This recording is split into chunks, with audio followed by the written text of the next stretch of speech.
kali ini bakal bikin video soal logarit lagi. Tapi sebenarnya ini implementasinya ke bahasa C karena kebetulan ada tugas dari dosen ya Panggoro. Kalau lihat mungkin cara saya ngerjain agak aneh. Ya mungkin apa ya? Gak kayak sama ekspektasi Bapak, tapi ya ini cukup unik sih caranya. Jadi fokus soalnya di sini adalah menghitung persegi, tapi dalam pakai modular atau fungsi, atau juga bisa disebutnya cara memanggil atau cal gitu. Di sini udah ada flowchartnya. Nah, udah ada flowchartnya di sini. Kurang lebih gini. Ini yang kanan kan kalau hitung sisi hitung luas persegi, hitungan biasa kan bisa kayak gini nih. Nah, langsung aja integer sisi, koma, persegi, input sisi, persegi, kali sisi. Kayak gini kan udah selesai kan, cukup. Nah, terus di sebelah kiri ini cara memakai si cal ini, atau bisa dibilang fungsi lah. Nah, ini close dulu. Oke. Untuk cara pembuatannya, sebenarnya kita nggak perlu mikirin mainnya dulu. Yang penting tuh function-functionnya dulu dibuat. Kalau menurut saya ya, kan di awal tuh misalkan kita buat program biasa, yang penting adalah inputnya kan. Nah, sekarang bikin function, yaitu yang berupa input itu. Nah, kita mulai dengan getCC, ini functionnya. Nah, di sini kita mulai function dengan getCC. Di sini function name-nya belum ada parameter, return variable-nya cc. Kita pakai tipenya real karena ya biar bisa dihitung dengan angka koma-koma. Terus kita buat output dengan keterangan masukkan panjang sisi persegi. Nah, baru kita masukkan di sini input sisinya. Ya. Karena kita sudah tahu tadi di return variable-nya kita bakal masukin sisi. Di sini dia bakal masuk keluar sisi. Jadi antara declare sisi ini dengan input ini harus sama dengan return-nya. Karena kan mengembalikan lagi ke atas. Untuk penamaan function-nya bebas ya, nggak ada aturan. Mungkin misalkan mau di untuk tetap pada aturannya ya, maksudnya tetap kita tahu ya, cukup ditambahin get lalu keterangan function-nya itu apa. Mungkin kayak di sini input sisi ya, get sisi, ambil sisi. Lanjut. Nah, setelah kita dapat get sisi, nah di sini baru kita masukin lagi, yaitu as again, atau ya singkatnya rumus lah. Sisi sama dengan get sisi, terus tambang kurung ini, yaitu mewakili si fungsi tadi. Nah, baru di sini kita bikin declare. Ya, kita bikin declare, kita masukin sisinya dulu. Nah, lanjut ke rumusnya. Ke rumus si menghitung luas persegi ini. Sama seperti tadi pakai get persegi, cuma bedanya di sini kan tadi sebelumnya kita sudah bikin fungsi yaitu sisi kan. Nah, di sini kita udah masukin parameter yaitu sisi. Nah, lanjut dari situ. Sama juga karena ini get persegi, di return variable-nya juga kita masukin persegi dengan return type-nya real.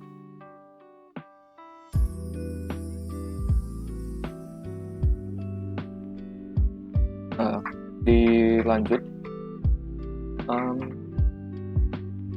masukin rumus seperti biasa, persegi sama dengan sisi kali sisi.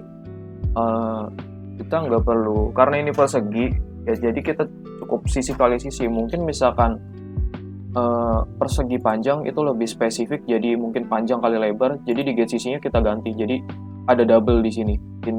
Selain input sisi, ada juga selain ada sisi, di situ diganti jadi panjang dan lebar. Lanjut. ke get persegi lagi. Ini udah selesai. Kita balik lagi ke main.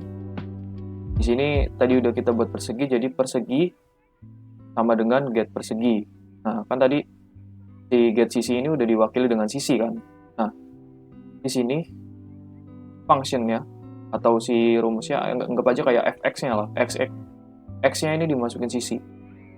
Nah, sisi di sini udah masuk di sini kan. Nah, otomatis si persegi ini kita masukin lagi ke deklarasi ini. Nah, habis itu kita masuk ke output atau hasil akhirnya. Nah, di hasil ini ya cukup begini aja.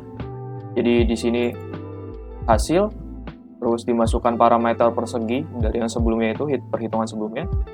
Nggak perlu lagi pakai return variable. Lalu kita buat outputnya, tugas persegi adalah titik 2 sekian dan perseginya. Nah, balik lagi ke main. Nah, di sini eksekusinya terakhir kita pakai fungsi cal. Bukan fungsi, maksudnya apa ya? Format cal atau apalah disebut dalam pemrograman.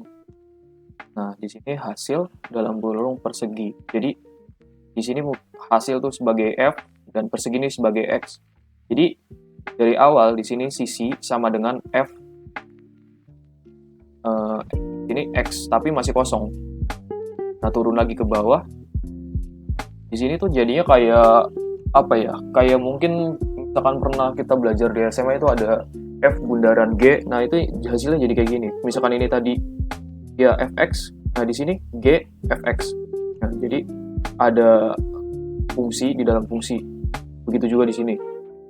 Nah, coba kita run. 2. Ya, anggap aja 2 meter lah. Nah, luas perseginya adalah 4. Oke.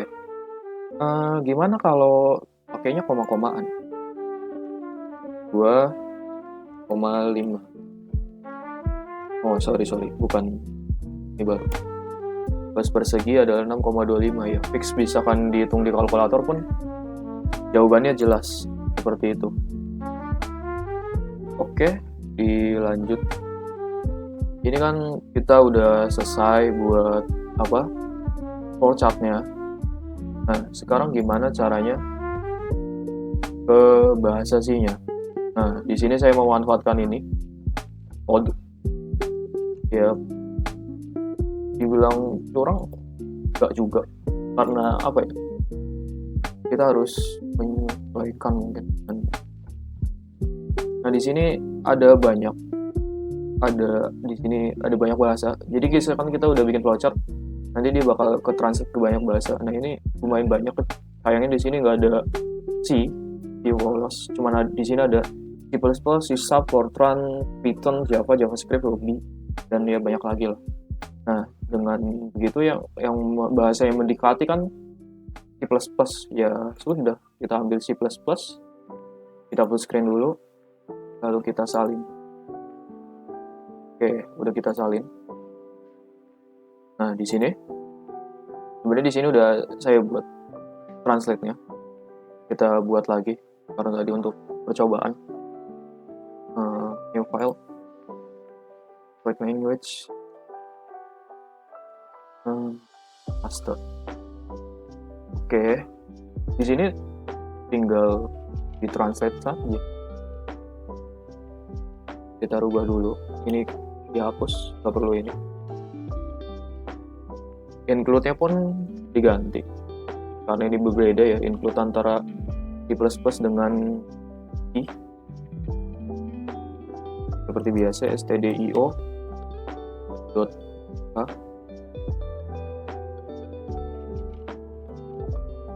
Oke. Jauh ini udah bagus lah. Kan ini di run pakai versi C pun ini tetap jalan. Ini hapus bagian bawah sini. Itu semacam keterangan, entah apa fungsinya di algoritma.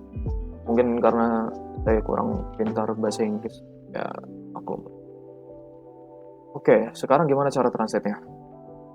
Oke, di sini kita ada in sama in ya pada dasarnya, terus double itu Kalau dalam C++ itu apa ya, real ya, angka bilangan asli atau koma-komaan lah. Nah, di sini kita cukup single occurrence, kita rubah jadi float.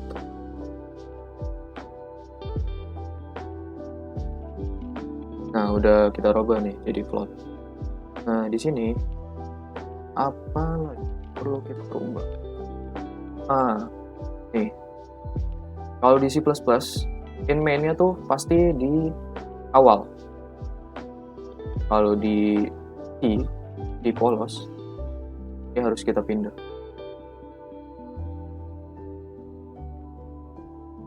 Mungkin ini bagi yang udah langsung di coding, gak perlu pakai flowchart karena saya sadar terlalu pintar dalam pakai bahasa C.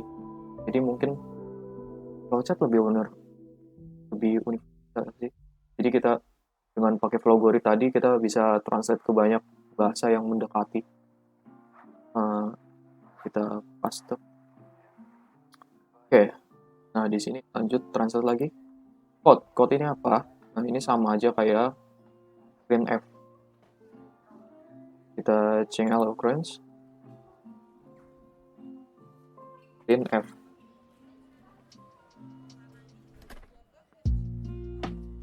Oke, lanjut. Di sini juga ada come on. Oke lah, lanjut yang lain dulu.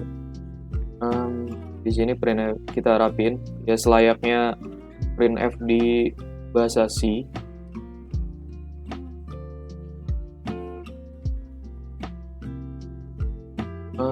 Terus oh iya, jangan lupa %f. %f ini juga masih di dalam.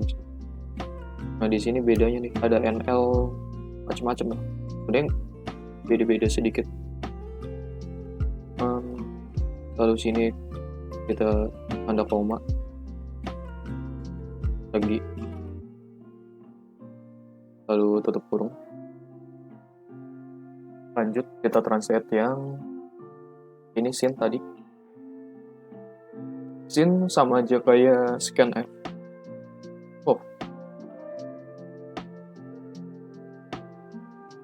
Scanf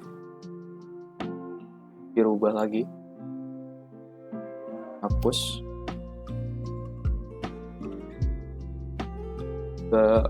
Sedikit-sedikit beda lah, tapi kalau mau usaha misalkan gak ngerti bahasa bantu sini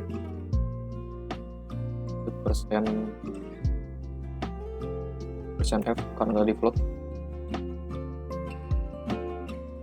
koma dan lambang dan ini juga diganti.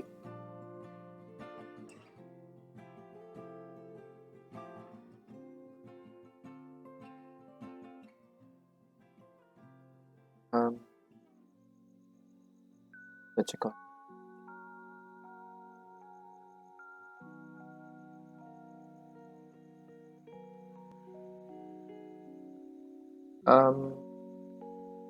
Oke, seharusnya udah bisa. Oh, nomor 7. Oh iya.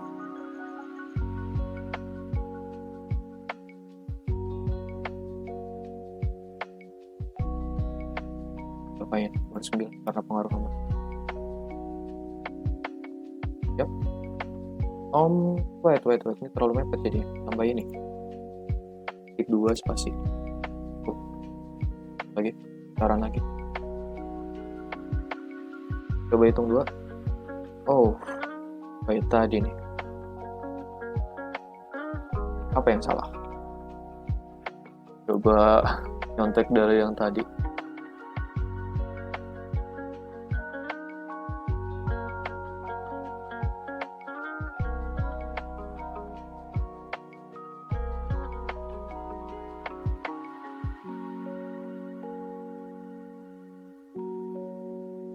Oh, ya, saya melihatnya. Float. Udah. Jadi semuanya float kecuali untuk hasil karena dia memunculkan printf otomatis void. karena udah saat terakhir dia nggak perlu return dan main ya tetap pakai in. Kita coba lagi, harusnya bisa. Oke, itu untuk yang angka standar dia bisa.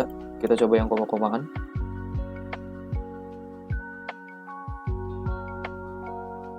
Sebut aja 10,5. Ya, not bad. Ya, kurang lebih begini. Mungkin untuk apa ya, soal-soal selanjutnya tinggal dirubah-rubah aja sih bagian sini, kurang lebih begitu Pak. Oh iya, tadi kayak informasi Pak, ini channel pribadi saya sebenarnya ada 2, tapi ini untuk pendidikan, Bapak bisa cek-cek sendiri. Oke, dan saya nggak perlu perkenalan karena saya memprivasikan nama saya di sini. Kurang lebih begitu Pak. Terima kasih juga udah yang lain yang udah nonton. Sama-sama belajar seperti biasa. Oke, sedikit nambahin. Mungkin di sini ada yang bertanya-tanya kenapa sih kita butuh butuh pakai fungsi ini. Mungkin dalam skala hitungan skala persoalan kecil-kecil seperti ini mungkin ribet susah, ya lebih baik langsung aja seperti ini. Tapi untuk misalkan skala besar, anggap aja kayak menghitung umur sama menghitung berat badan ideal dan macam sebagainya lah yang rumit-rumit. Ini cukup membantu sih, maksudnya kita bisa klasifikasiin, jadi tahu posisi di mana yang salah. Jadi tahu sih, maksudnya tanpa dipecah-pecah pun pasti tahu, karena buat mungkin misalkan ada kesalahan langsung menunjukkan. Tapi di sini agar kita tahu bagian mana salah, jadi sudah ada part-part yang mungkin kayak part bagian pertama itu sebagai input, part bagian kedua itu sebagai rumus, lalu part ketiga yaitu outputnya, kurang lebih gitu. Nah, itu aja sih tambahannya. I'm blue,